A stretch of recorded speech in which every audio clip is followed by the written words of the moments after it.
जी अस्सलाम वालेकुम एवरीवन। आज हम बात करना चाहते हैं एएनएन के ऊपर। और हमने से पहले क्लास में जो है वो सॉर्ट ऑफ एक इंट्रोडक्शन हासिल किया था कि इन जनरल एआई और मशीन लर्निंग के बारे में, और particularly then artificial neural networks के बारे में कि एएनएन का जो एक टिपिकल स्ट्रक्चर है, डिफरेंट लेयर्स का होना उसके अंदर, फिर न्यूरॉन्स, वेट्स, बायसेस। तो ये जो जनरल कॉन्सेप्ट्स हैं वो हमने क्लास में डिस्कस किए थे। तो इस सेशन के अंदर जो है वो हम थोड़ा सा हैंड्स ऑन एक प्रैक्टिस करना चाहते हैं कि हम जो मतलब एएनएन है वो मैटलैब के अंदर हम कैसे नेटवर्क जो है वो बना सकते हैं, उसको ट्रेन कर सकते हैं और उसको यूज़ कर सकते हैं। पिछली क्लास के अंदर वी डिड दैट। और जो लेकिन वो जो मेथड था वो थोड़ा सा आप कह लें कि बिगनर फ्रेंडली मेथड था। लेकिन ये है कि उसके अंदर बहुत ज़्यादा फंक्शनैलिटी की ऑप्शन नहीं थी।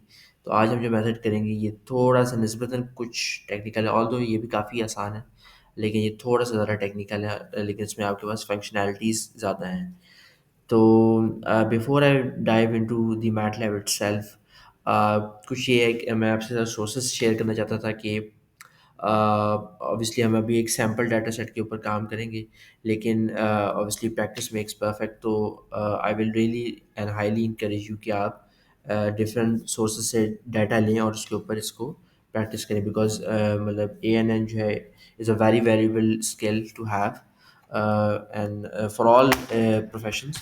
और एज केमिकल इंजीनियर भी अगर आपको ए एन एन पे अच्छी कमांड है तो this will be really helpful for you. तो कुछ सोर्सेज जिससे आप ऑनलाइन डाटा सेट्स हासिल कर सकते हो, अभी उसको भी प्रैक्टिस कर सकते हैं एएनएन की। तो उनमें से 2-3 मोटे-मोटे जो सोर्सेज हैं, वो मैं आज आपको बताता हूँ। उसमें एक तो यूसी इरविन जो है, इनकी एक रिपॉजिटरी है जिसके ऊपर उन्होंने बहुत सारे डाटा सेट्स जो हैं वो स्टोर किए हुए हैं। जो मैटलैब के हमने प्रीवियस लेक्चर में जब किया था तो हमने एक बाय डिफ़ॉल्ट मैटलैब के अंदर कुछ डाटा सेट्स देखे थे और उनके ऊपर ही हमने एएनएन जो है वो उसको डिज़ाइन और ट्रेन किया था। तो वो जो बाय डिफ़ॉल्ट डाटा सेट्स हैं उनमें से भी कई डाटा सेट जो हैं वो इसी रिपॉजिटरी से मैटलैब वालों ने भी लिए हुए हैं। तो इनमें डिफरेंट डाटा सेट्स हैं, जैसे फॉर एग्जांपल मैं आइरिस पे क्लिक करता हूँ, ये एक डाटा सेट है। तो जो डाटा सेट है इसके अंदर फिर उसने इसकी डिटेल ही बताई हुई है कि कितने जो हैं वो वेरिएबल्स हैं, फिर हर वेरिएबल के कितने डाटा पॉइंट्स हैं, और उसको डाउनलोड करने की भी ऑप्शन यहाँ पे है। तो आप एक सोर्स ये है जहाँ से आप डाटा ले सकते हैं। अच्छा ये है कि जो डाटा सेट आप लेंगे तो वो हो सकता है इतना पॉलिश्ड ना हो, जिस तरह के अभी हम एग्जांपल के अंदर देखेंगे। तो आपको उसको थोड़ा-सा प्रोसेस खुद करना पड़ेगा, लेकिन आप डाटा जो है वो यहाँ से ले सकते हैं। एक और सोर्स जो डाटा सेट लेने का हो सकता है, वो गूगल डाटा सेट सर्च है। तो जिस तरह गूगल से आप वाकिफ़ होंगे, या गूगल इमेजेस से, जो कि इमेजेस के लिए एक सर्च इंजन है। गूगल जो रिसर्च स्कॉलर है उससे आप वाकिफ़ होंगे, जिससे आप रिसर्च पेपर पे ले सकते हैं। तो इस तरह से डाटा सेट सर्च भी गूगल की एक प्रोडक्ट है, जिसके ज़रिए आप डाटा सेट्स जो हैं वो सर्च कर सकते हैं, और उसको फिर आप एआई या मशीन लर्निंग की किसी भी जो भी आपको यूज़ केस है उसके लिए आप यूज़ कर सकते हैं। तो उसके ऊपर भी आप जस्ट लाइक गूगल आप कुछ भी सर्च करते हैं तो वैसे ही आप यहाँ पे भी सर्च कर सकते हैं। For example I would right I don't know boiler, let's say. तो इफ़ आई राइट बॉयलर या एनी कीवर्ड, तो उससे रिलेटेड जो भी डाटा सेट्स हैं वो मेरे पास यहाँ पे अब आ गए हैं, और मैं उसमें से एज़ पर माय रिक्वायरमेंट में डाउनलोड करके यूज़ कर सकता हूँ। तीसरा सोर्स जो बहुत अच्छा है वो है कैगल। कैगल एक ऑनलाइन कम्युनिटी है जिसके ऊपर आप जो है वो मतलब वैसे इन जनरल भी डिस्कशन कर सकते हैं, लोगों के साथ जो है वो नेटवर्क कर सकते हैं जो लोग एआई या एमएल में इंटरेस्टेड हैं। तो if this feels like your thing, तो आई विल रियली इनकरेज कि आप कैगल पे अकाउंट बनाएं और जो है वो यहाँ पे टाइम स्पेंड करें, you will learn a lot. But one of the many sources जो या one of the many uses of the Kaggle or कि आप इसके ऊपर डाटा सेट्स भी जो है वो तलाश कर सकते हैं। तो डाटा सेट्स की यहाँ पे ऑप्शन भी है, you can go there and search for any term, और you can find data sets there as well. तो मैंने भी कैगल के ही ऊपर एक डाटा सेट निकाला है जो कि हीट एक्सचेंजर का डाटा सेट है, पैरामीट्रिक स्टडी का। एक सिमुलेशन सॉफ्टवेयर के ऊपर जो है वो एक हीट एक्सचेंजर का जो है वो डाटा इन्होंने जनरेट किया है, और वो इन्होंने डाटा सेट इधर शेयर किया है। इसमें तकरीबन 10,000 जो है वो डाटा पॉइंट्स हैं, और तकरीबन 20 वेरिएबल्स हैं। तो हम ऑब्वियसली सब तो यूज़ नहीं करेंगे, लेकिन we will use this data set to explore the MATLAB today. तो इस तरह से आप भी जो है वो इन सोर्सेज़ को यूज़ करते हुए डाटा सेट निकाल सकते हैं और उसके ऊपर प्रैक्टिस कर सकते हैं। I highly recommend this.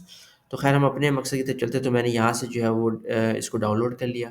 Download करने के बाद ये CSV फाइल एक जो है वो उसकी शक्ल में डाउनलोड हो, जो कि एक्सेल के अंदर ओपन हो जाती है, विच ओरिजिनली लुक्ड लाइक दिस।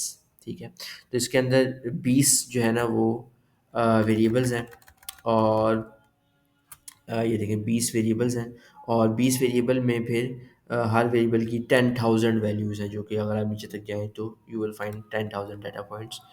तो अच्छा, इसमें से सबसे पहला तो काम होता है इसको प्रोसेस करने का। प्रोसेस करने से मुराद ये है कि अपनी सिमुलेशन के लिहाज से अगर आप फील करते हैं कि फॉर एग्जांपल किसी वैल्यू को हटा देना चाहिए, या कोई वैल्यू को यू नो सिंपलीफाई करने की ज़रूरत है, किसी वेरिएबल जो आप समझते हैं कि वो इतना इंपॉर्टेंट नहीं है, उसको इग्नोर किया जा सकता है, तो you can work around in this, और अपने डाटा सेट को आप सिंपलीफाई कर सकते हैं। फॉर एग्जांपल मैंने इसमें ये किया कि जैसे यहाँ पे एक हॉट आउटलेट प्रेशर की एक मतलब एक वेरिएबल है जिसकी बहुत सारी मतलब एक 10,000 पॉइंट्स हैं। इस तरह से कोल्ड आउटलेट प्रेशर है, लेकिन ये जो दोनों चीज़ें हैं वो आप देख सकते हैं कि इनकी वैल्यू चेंज नहीं हो रही। ठीक है, तो चूँकि इनकी वैल्यू चेंज नहीं हो रही, तो I can just get rid of that, क्योंकि ये जो हमारी आउटपुट है उस पर असरअंदाज नहीं हो रहे होंगे। तो इसके अलावा जो हमारे पास डिफरेंट वेरिएबल्स है, उसमें से हॉट आउट इनलेट टेम्परेचर है, cold inlet mass flow rate है, हॉट आउटलेट टेम्परेचर है, कोल्ड आउटलेट टेम्परेचर है, हीट एक्सचेंजर का लोड है। इसके अलावा ये प्रेशर्स का भी मैंने तज़किरा किया, फिर hot outlet mass flow rate है, और cold outlet mass flow rate है, और फिर लॉग में टेम्परेचर डिफरेंस है, उस तरह से बहुत सारे हैं। ठीक है, तो आप अगर किसी वेरिएबल को समझते हैं कि वो इग्नोर किया जा सकता है, तो आप उसको रिमूव कर सकते हैं, ताकि आपका डाटा सेट थोड़ा सा कंसाइज और मैनेजेबल हो जाए। तो मैंने यही किया है इस वाले डाटा सेट में। मैंने इसमें से कुछ जो वैल्यूज़ हैं वो जो एक्सट्रॉट थी वो मैंने हटा के और इसको थोड़ा सा सिंप्लीफाई कर लिया है। तो अब हमारे पास तकरीबन 7-8 इनफैक्ट जो हैं वो वेरिएबल्स हैं, और ये जिसमें से ये जो टेम्परेचर और प्रेशर्स वाले और फ्लो रेट और हीट लोड के वेरिएबल्स हैं, इनको मैं एज इनपुट ट्रीट करूँगा, और इन इनपुट की मदद से मैं जो लॉग मीन टेम्परेचर डिफरेंस है उस एक्सचेंजर का, वो मैं प्रेडिक्ट करने की कोशिश करूँगा। तो इसके लिए तो इस तरह से मैंने इसको सिंप्लीफाई कर लिया।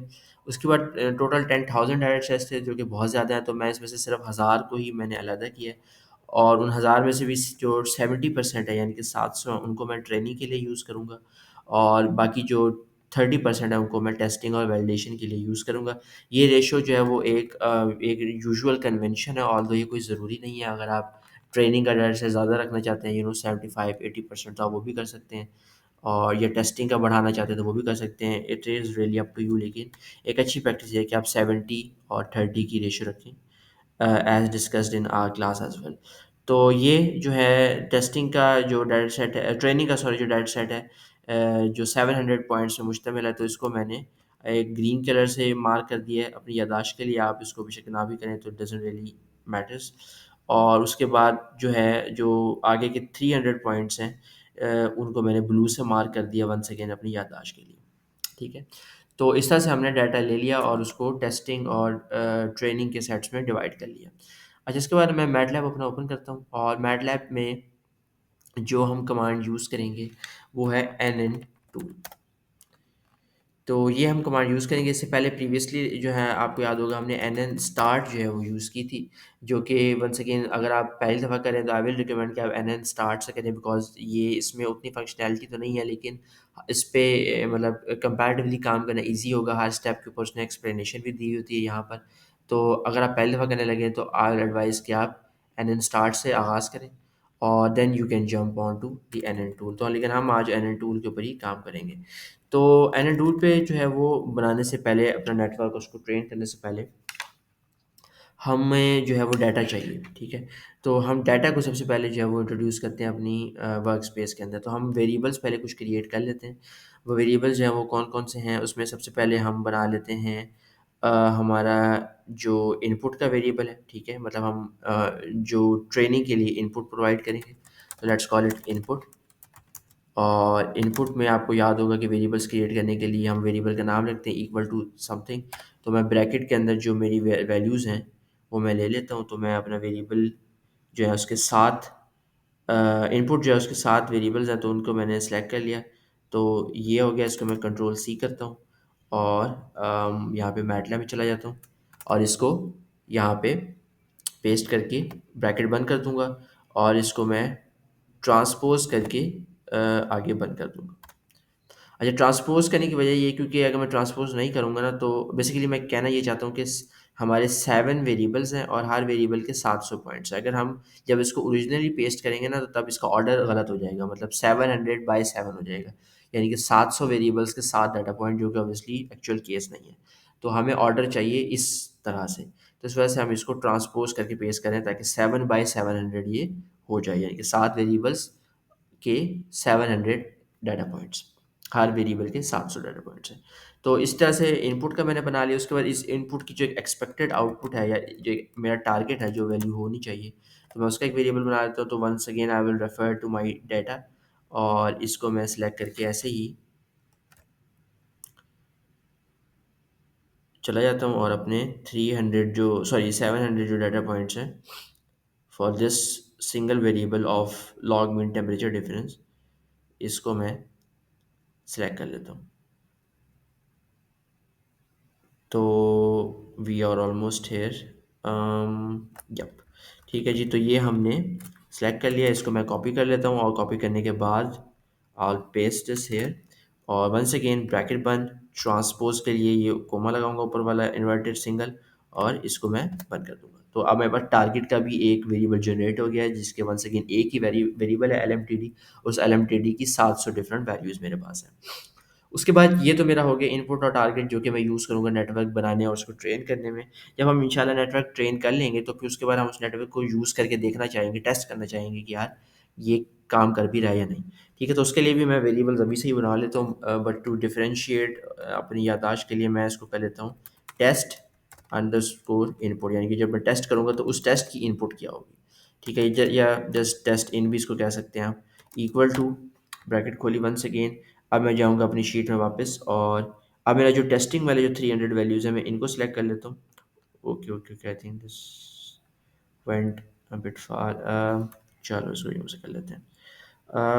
ठीक है जी। तो इस तरह से हम इसको सिलेक्ट कर लेंगे और कंट्रोल सी, और फिर उसके बाद हम इसको यहाँ ले जाके पेस्ट कर देते हैं। वन सेकेंड ब्रैकेट बंद करेंगे, ट्रांसपोज करेंगे और इसको भी बंद कर देंगे।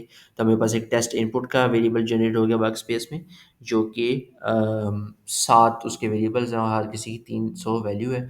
इस पर अगर आप डबल क्लिक करें तो आप इसको करके यहाँ देख भी सकते हैं कि 7 अदर वेरिएबल्स हैं और हर किसी के आगे 300 वैल्यूज़ यूँ जा रही हैं। तो लाइकवाइज़ फिर हम, ये तो हमारी टेस्टिंग की इनपुट होगी, फिर टेस्टिंग का जो नतीजा आएगा उसको भी हम कंपेयर करना चाहेंगे कि भाई हमें पता कैसे लगेगा कि टेस्टिंग का जो हमारा नेटवर्क है उसने सही काम किया भी है या नहीं।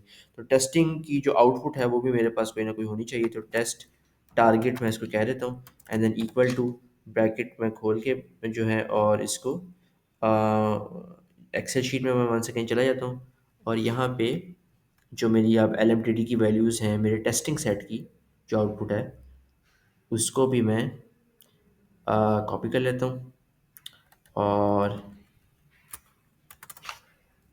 कॉपी करने के बाद मैं इसको मैटलैब में इधर पेस्ट कर लेता हूँ, और ब्रैकेट बंद, ट्रांसपोज और इक्वल। तो इस तरह से मैंने टेस्ट टारगेट का भी एक वेरिएबल क्रिएट कर लिया जिसकी एक ही वेरिएबल की 300 वैल्यूज़ है।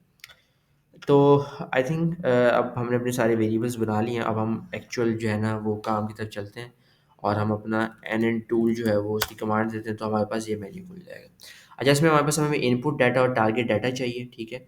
और इनपुट और टारगेट डाटा के लिए मैं क्या करूँगा कि मैं इंपोर्ट पे जाता हूँ, और इंपोर्ट पे मैं जो इनपुट है उसको मैं एज इनपुट डाटा इंपोर्ट कर लेता हूँ। ये इंपोर्ट हो गया।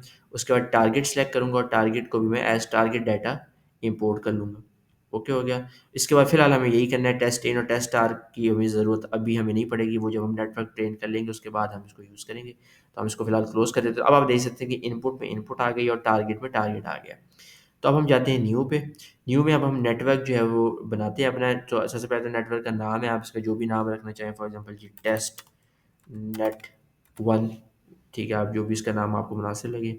उसके बाद नेटवर्क की टाइप हमने जो पढ़ी है वो फीड फॉरवर्ड बैक प्रोपेगेशन है। इसकी सेवरल टाइप्स हो सकती हैं, लेकिन हमारे स्कोप में यही है, तो हम इसी से ही लेके चलेंगे। फीड फॉरवर्ड बैक प्रोपेगेशन जो इसकी सबसे ANN के अंदर सबसे वेल नोन पॉपुलर टाइप भी यही है नेटवर्क्स की।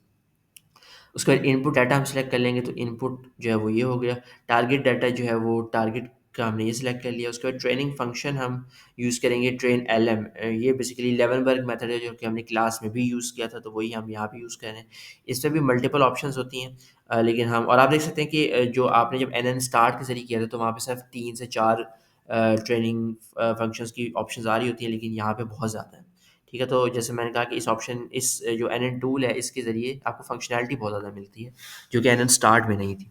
तो लेकिन हमें फ़िलहाल फॉर आवर पर्पस हम फ़िलहाल जो एल एम है यानी कि लेवनबर्ग मेथड है उसी से ही ट्रेनिंग करेंगे। और उसके बाद फिर जो अडैप्शन फंक्शन है इसको भी फ़िलहाल हम छोड़ देते हैं। परफॉर्मेंस फंक्शन भी जो है वो हम परफॉर्मेंस भी मीन स्क्वायर एरर के ज़रिए ही जज करेंगे फ़िलहाल। अच्छा, उसके बाद है नंबर ऑफ़ लेयर्स। तो नंबर ऑफ़ लेयर 2 है, आप इसको 3, 4, 5 भी कर सकते हैं, जितना आप चाहें। 2 से मुराद बेसिकली ये है कि जो मतलब एक हो इनपुट तो बाय डिफ़ॉल्ट आप दे ही रहे हैं, ठीक है, जो वेरिएबल की शक्ल में। और 2 जो है वो आपकी उसमें मतलब जो पहली लेयर होगी वो आपकी हिडन लेयर हो जाएगी। एक इनपुट है, उसके बाद एक हिडन हो जाएगी और फिर एक आउटपुट हो जाएगी। तो ये 2 से मुराद एक हिडन लेयर हो गई और एक आउटपुट लेयर हो गई। तो लेयर 1 जो है यानी कि इन इन 2 में से जो लेयर 1 है मेरी यानी कि जो हिडन लेयर है, उस लेयर के अंदर कितने न्यूरॉन्स मैं रखना चाहता हूँ, मैं वो ऑप्शन सेलेक्ट कर लूँगा। 10, 20, 30, 50, 100 जो भी आपको मुनासिब लगे। मैं फ़िलहाल इसको नहीं छेड़ रहा, 10 ही रखेंगे। उसके बाद ट्रांसफ़र फ़ंक्शन क्या होना चाहिए? तो आपको याद होगा कि हमने न्यूरॉन्स के जो इंटरनल वर्किंग है सॉर्ट ऑफ उसके ऊपर हमने बात की थी, तो हमने कहा था कि उसके अंदर एसेंशियली 2 काम हो रहे होते हैं। एक हो रही होती है हमारे पास समेशन, जिसमें वेटेड सम कैलकुलेट होता है सारी इनपुट्स का, और फिर उस वेटेड सम के ऊपर कोई ना कोई और फंक्शन अप्लाई होता है। तो वो जो फंक्शन अप्लाइड होता है वो कौन-सा होना चाहिए? तो हिडन लेयर में जो सबसे पॉपुलर चॉइस है वो है tan सिग्माइड फंक्शन। तो tan सिग्माइड आप चूज़ कर लेंगे। ये tan सिग्माइड हमने जो क्लास में भी इसी को ही देखा था।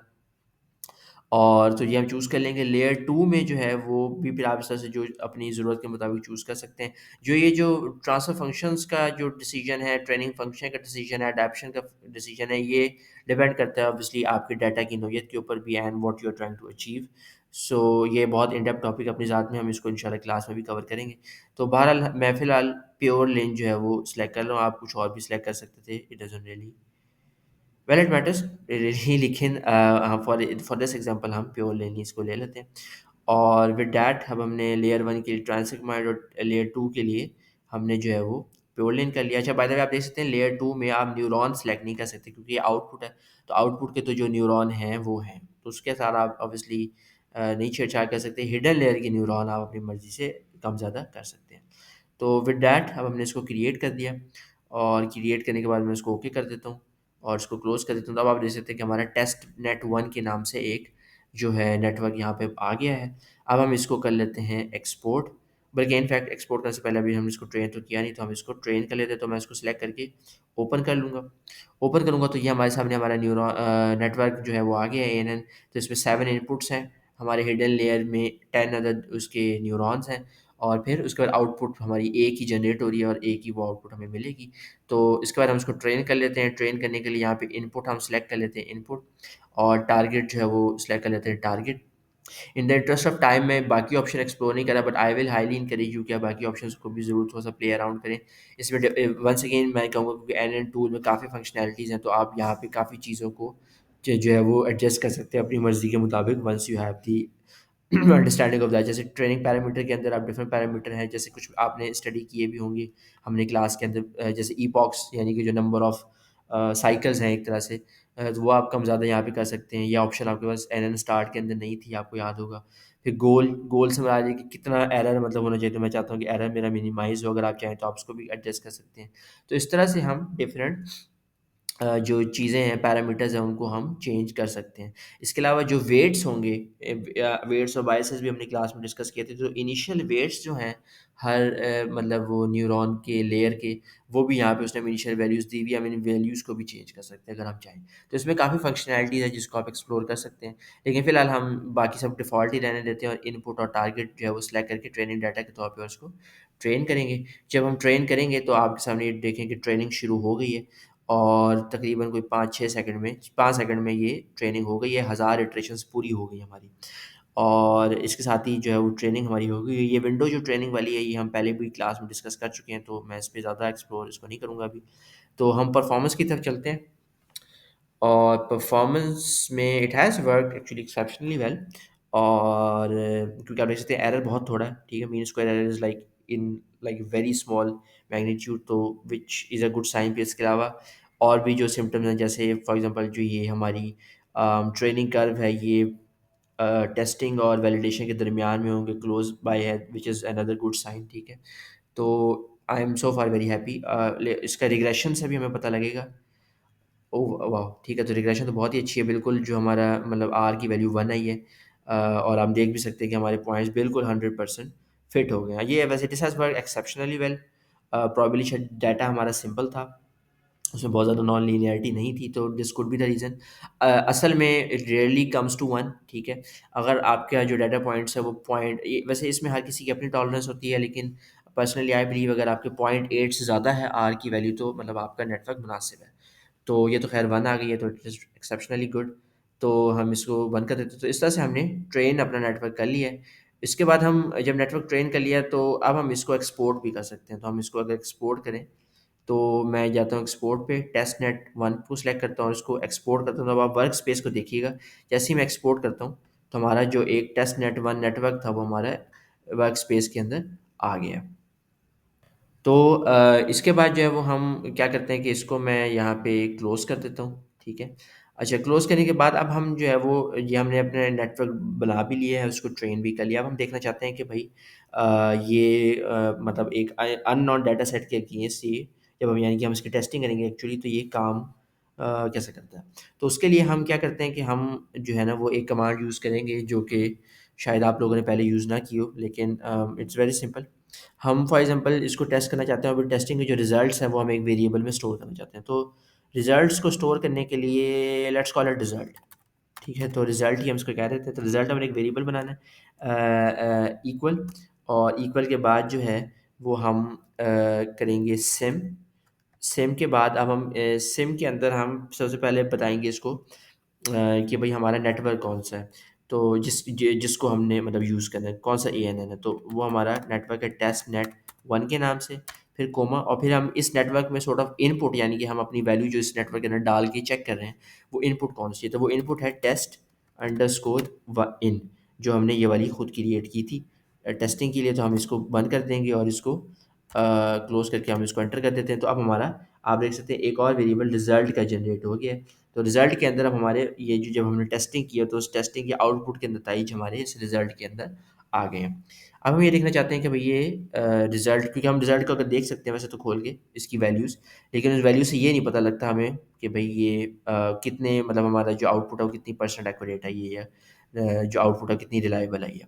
तो उसके लिए आई थिंक हम इसको अगर ग्राफिकली कंपेयर कर लें अपने टारगेट वैल्यू के साथ, जो टेस्ट की आउटपुट है, तो रिज़ल्ट और टारगेट को, जो टेस्ट टारगेट है, इनको कंपेयर करने से हमें बेहतर आइडिया हो जाएगा विजुअली कि हमारा जो मॉडल है उसने कितना अच्छा काम किया। तो उसके लिए मैं ग्राफ प्लॉट कर लेता हूँ। ग्राफ प्लॉट करना आपको उम्मीद है कि याद होगा कि हम किस तरह करते हैं प्लॉट। और पहले मैं प्लॉट कर लेता हूँ फॉर एग्जाम्पल टारगेट, बल्कि सॉरी टारगेट तो वो टेस्ट अंडरस्कोर टार, और इसको हमने बंद कर दिया। उसके बाद अगर आप मतलब मल्टीपल जो यानी कि कर्व्स एक साथ प्लॉट करना चाहते हैं एक ग्राफ के ऊपर, तो फिर हम उसके लिए होल्ड ऑन की कमांड यूज़ करते हैं।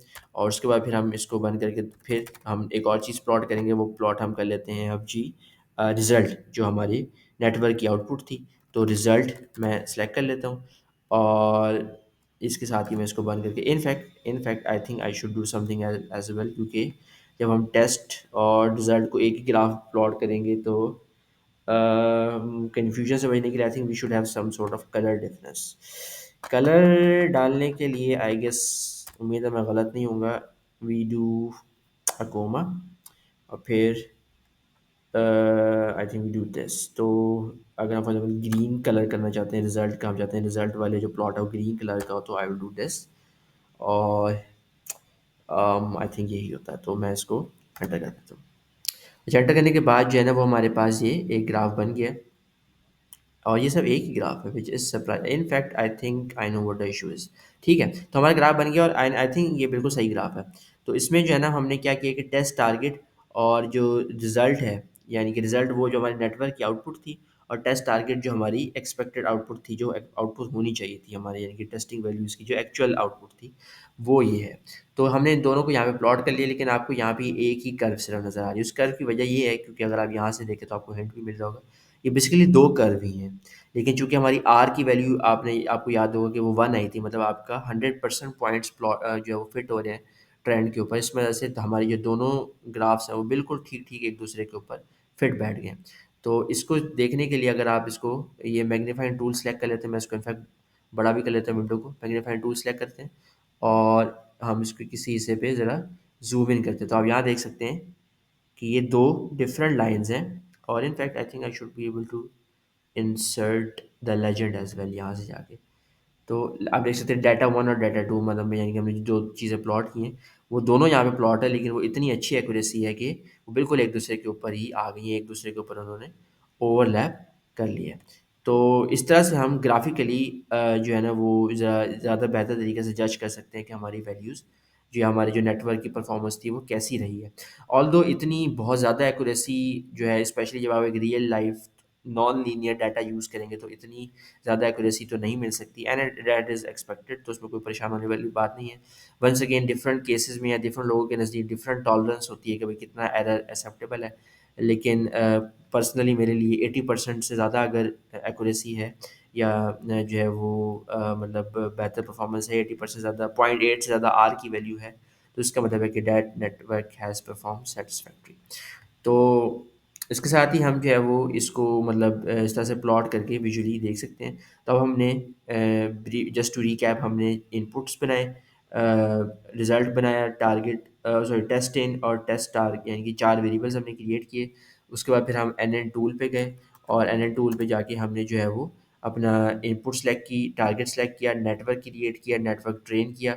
उसके बाद उसको हमने एक्सपोर्ट किया। एक्सपोर्ट करने के बाद हमने फिर इसको इन कमांड के ज़रिए उसमें अपना जो टेस्ट डाटा था वो इनपुट किया। उसके ज़रिए हमने रिज़ल्ट जनरेट करवाया, फिर रिज़ल्ट को जो एक्चुअल टेस्ट सेट की जो आउटपुट